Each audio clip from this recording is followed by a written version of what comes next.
Hello everyone. Today I would like to ask one question from you all. What is the meaning of freedom for you?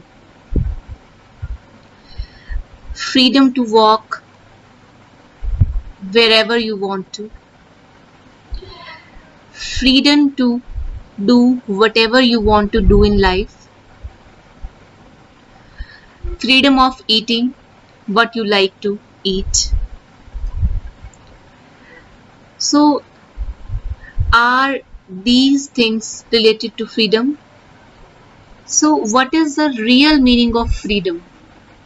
As in our chapter, Nelson Mandela also spoke about his own experiences, that what was the meaning of freedom for him at teen age, what he was thinking about freedom, and when he grown up as a man, what were his views about the freedom.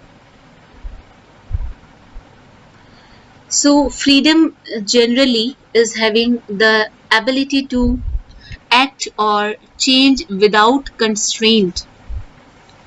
Something is free if it can change easily and is not constrained in its present state. A person has the freedom to do things that will not, in theory or in practice, be prevented by other forces. So, what God says about the freedom? Freedom means everything is permissible. So, why exactly I'm talking about the freedom today? As we are going to discuss our poem number 3, A Tiger is in the Zoo. So, this poem has a very deep meaning related to freedom. It's written by Leslie Norris, and in this poem, A Tiger in the Zoo, Leslie Norris, she is talking about a tiger. The natural habitat of a tiger is a jungle. We all know about it. A tiger is the king of the jungle. But when a tiger is caught and put into a cage or prison, it presents a sad picture. The poet has put up a strong case for the preservation of the wild animals in their natural habitat, in their natural surrounding, in the jungle. So first of all, let's start reading of this poem. Then we will discuss the main idea of this. Tiger in the Zoo. This poem contrasts a tiger in the zoo with the tiger in its natural habitat. So here the poetess is comparing a tiger in the zoo with the tiger who is in the natural habitat. The poem moves from the zoo to the jungle and back again to the zoo.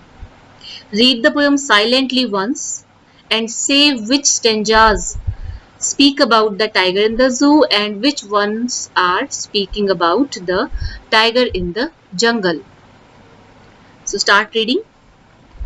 He stalks in his vivid stripes, the few steps of his cage, on pads of velvet white, in his quiet rage. He should be lurking in shadow, sliding through long grass, near the water hole where plump deer pass. He should be snarling around houses at the jungle's edge, baring his white fangs, his claws, terrorizing the village. But he is locked in a concrete cell, his strength behind bars, stalking the length of the cage, ignoring visitors. He hears the last voice at night, the patrolling cars, and stares with his brilliant eyes at the brilliant bars. So let's start discussion of this poem para by para. So before we start, let's talk about the poet of this poem, Leslie Norris. His full name is George Leslie Norris. He was a prize-winning Welsh poet and a short story writer. He is considered as most important Welsh writers of the post-war period, and his literary works have won many prizes. His famous works are Finding Gold, The Loud Winder, Phoenix Living Poets series. It's a kind of series. So what is there in the poem? The poem is a compilation of the contrast of the one tiger is in the zoo and one is there in the jungle. So here the poet has explained the agony and the helplessness of the caged tiger that lives in a zoo. The poet here also wants to explain that what his life could be if he had been a free animal. The poet has tried to explain to us about the condition of animals that are caged by human beings for their own fun. So the first paragraph we have here, he stalks in his vivid stripes the few steps of his cage on pads of velvet white in his quiet rage. The meaning of stalks means follows. Vivid stripes means the bright dazzling color, and the pads, the paw of tiger, it's padded always so that whenever he is walking there is no noise. And the meaning of rage means anger, gussa. So here the poet says that the tiger that is confined in the zoo, he moves around here and there in the cage and under his bright colored skin. Have you seen any tiger? Then you might have noticed the skin of the tiger's color is really very bright, and even his tiger's eyes are always so shiny, bright, dazzling eyes. So he further says that the tiger can take only a few steps because the cage is so small and it's not easy to move in it freely here and there. He can just walk a few steps inside the cage. One cannot hear his footsteps because he has very soft padded feet like velvet, and just because of which there is no sound of the tiger's footsteps. The tiger tries to control his anger because the tiger is the symbol of anger, rage, and he is controlling his rage anger inside that prison by quietly walking in that limited area of his cage. He is angry. Why? As we can very well, we can obviously say we can give meaning of here that he is inside the prison. He is inside behind the bars. That is why he is angry. He is annoyed. Next paragraph. He should be lurking in shadow, sliding through long grass near the water hole where plump deer pass. So the meaning we have here, all the meaning are easy. Lurking means to be hidden, as to wait for your prey. So the tiger is always lurking behind the grass. So here the poet says that if this tiger was free, he would have hid himself behind the long grass and near the water bodies, so that he could easily catch a deer or any other animal in order to have its food, in order to arrange his food. And basically the poet wants to say that the actual life of a tiger is to live in jungle. His life is always meant for jungle, where he could catch his prey easily and eat it, but the tiger in the cage cannot do so. Third paragraph we have here. He should be snarling around houses at the jungle's edge, baring his white fangs, his claws, terrorizing the village. So snarl means warning sounds made by him. And bearing means uncovered without any cover. Fangs mean the sharp tooth of animal. So tigers always have very sharp teeth to tear the other animal, to tear the meat of other animals. So here the meaning of poet is, he says that if the tiger would have been free, he would have snarled around the houses located at the outskirts of the forest. He must be there at the outskirts of the forest, at the outskirts of the village, where he would give snarl, where he would roar on other animals or on any other villagers. He would terrorize people with his sharp tooth and claws. This would create fear among the people living near the villages. Next is, but he is locked in a concrete cell, his strength behind bars, stalking the length of his cage, ignoring visitors. So, where now the situation is totally upside down, it's turned. Why so? Because he is behind the bars. He is not able to do any mentioned activity. So, what is the meaning of this paragraph here? He says, the poet said, that he comes to the reality of the tiger, that which one tiger? That is inside the bars, inside the cage. He says that a tiger is confined in a strong cell, in an iron cell, which is made of strong building material. So sure, if you want to keep a tiger behind the bars, so you cannot keep a tiger in any weak or any simple one cage. You have to build a strong cage for a strong wild animal. So he further says that as the tiger is behind the bars, so his ferociousness is also behind the bars. His power, his strength, it is also behind, because tiger is the symbol of strength, power, rage. He just stuck in the cage as he is totally helpless there. He never tries to terrorize the visitors there, because why? His power is restricted behind the bars.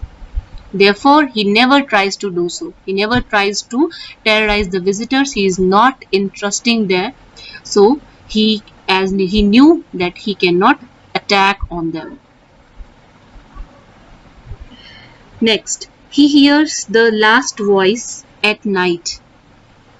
The patrolling cars, it stares with his brilliant eyes at the brilliant stars. Patrolling cars means the guards who are patrolling at night, who are taking care of everything at night, that is everything good there. So that are patrolling cars who are taking rounds there. So the poet says that in the night the tiger hears the sound of the patrolling cars. Patrolling cars are the vehicles which are used to guard at night. So in the night the tiger hears the sound of these cars, and he then stares at the shining stars with his shining eyes. And the poet said that he wants to say that the tiger is sad, and as he is confined, as he is behind the bars, so he cannot do anything. Therefore, he stares at the stars in the night and tries to divert his thoughts towards them. So see, the poet has presented here two ideas simultaneously, two pictures the poet has presented here for us. One tiger that is behind the bars, and one tiger who is in the jungle. So the poem here begins with the description of a tiger that is very beautiful and walking in his little cage. He has beautiful stripe on his skin, and his feet are like velvety, soft. But the tiger is not happy. Why? Because he is angry about that thing also, because he is behind, he is confined in the cage. So the poet says that if the tiger was not confined to the zoo or in the cage, he would have been hiding himself behind the long grass near some water body, and he would be trying at that moment to catch any prey. So also the poet has mentioned that at that moment, if the tiger would be free, he would have terrorized the residents of the village around the forest area. But the reality is totally opposite to this. He was confined in a cage which was made up of strong building material, and he was helpless there. So he could not show his power to the visitors, he could not show his rays to the visitors, therefore never tries to terrorize them, any of them. The tiger is described here as being of powerless and agonized by the poet. He says that during night also he is alone, hearing the sound of patrolling cars and looking at the stars. Just the cage life has totally changed the tiger's personality. The life of the bars, behind the bars, just overturned his personality. The poet is also trying to say that an animal which is famous for its fearlessness, for its freedom, for its ferociousness is behind the bars, and sad, it's really sad due to the human beings who want to derive pleasure by looking at him in the zoo cage. Why we are doing this? Why we are just capturing all these animals whose life are really meant for jungle life? So why we are doing this? As it's really inhumane. So let's discuss the rhyme scheme in this poem. What rhyme scheme we have here, what kind of, and which literary device we have here. So the rhyme scheme, as I have noticed, the first word of the first paragraph, the last word of one line, it's stripes. Second word is cage in second line. Then quiet, third, and fourth rage. So stripes and quiet, it sounds similar, but a little bit difference is there. Stripes and quiet, so it's a bit different. So and cage and rage, the sound is same here. So we will give this a rhyme scheme. As per stripes, we will say it's A. For word cage, I'll write B. For quiet, we'll give this name C.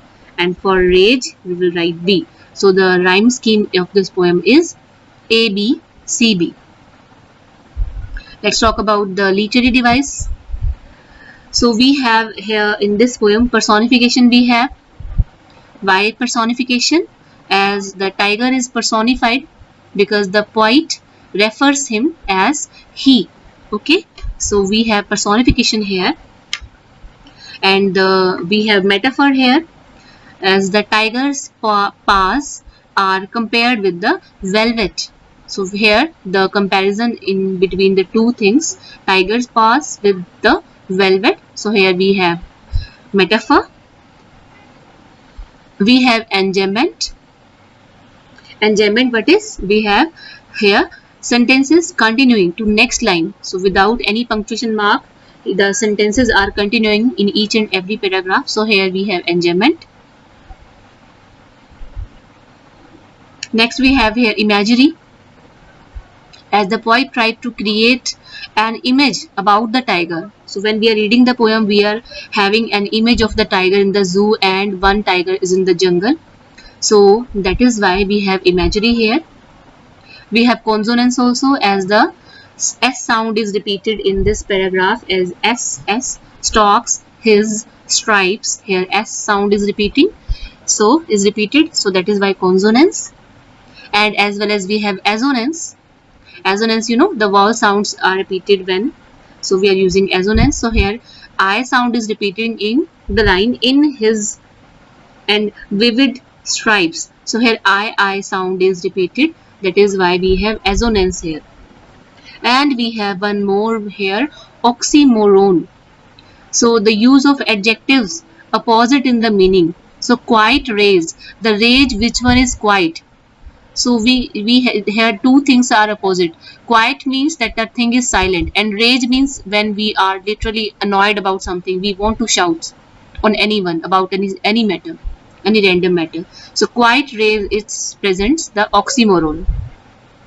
Okay, so let me see what we have here. We have alliteration also. The use of sound p as the plump pass in the second paragraph. We have here alliteration. Okay,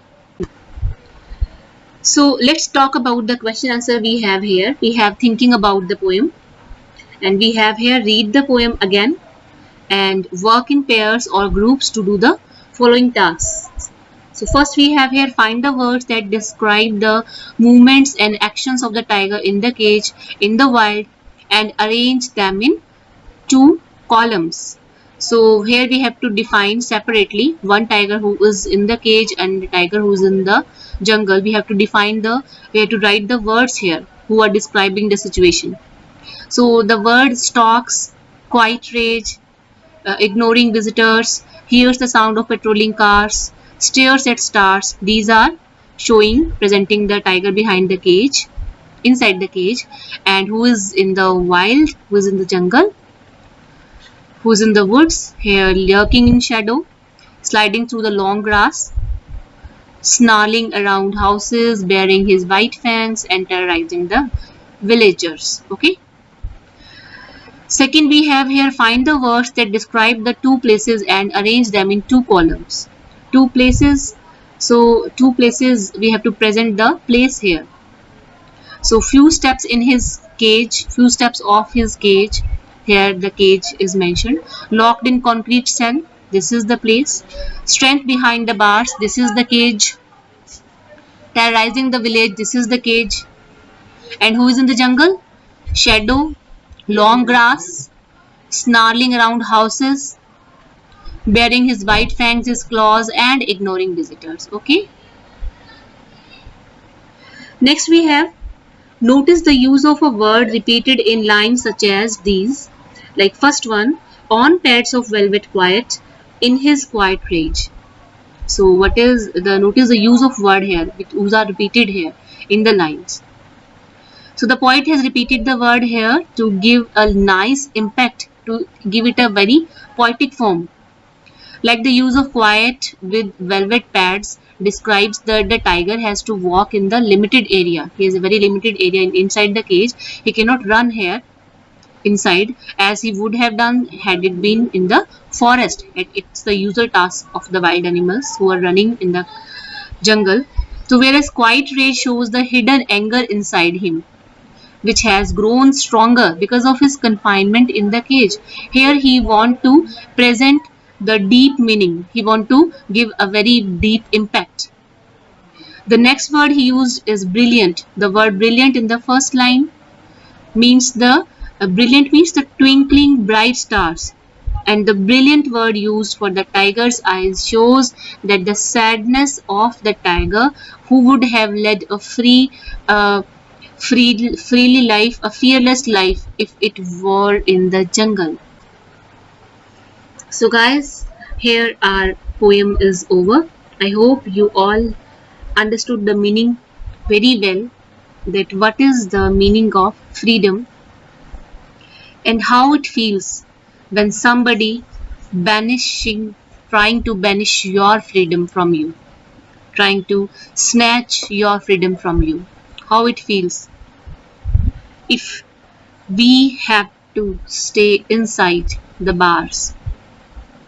So as we can understand, we can relate, we can connect this situation very well, as due to lockdown we were inside and we were not able to move out for the days, for the months.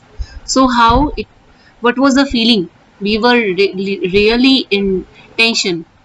Starting days were really very stressful for everyone. So we can very well imagine, even we have a whole house to run here and there to do anything. We were just stuck inside our houses. Just we got the instruction not to move out. It was not like we cannot imagine literally what is the condition of the tiger or of those animals, how they feel when they are behind the bars. But still As a human being, as human being means we all are full of emotions. We can understand one or any other person, any other thing very well.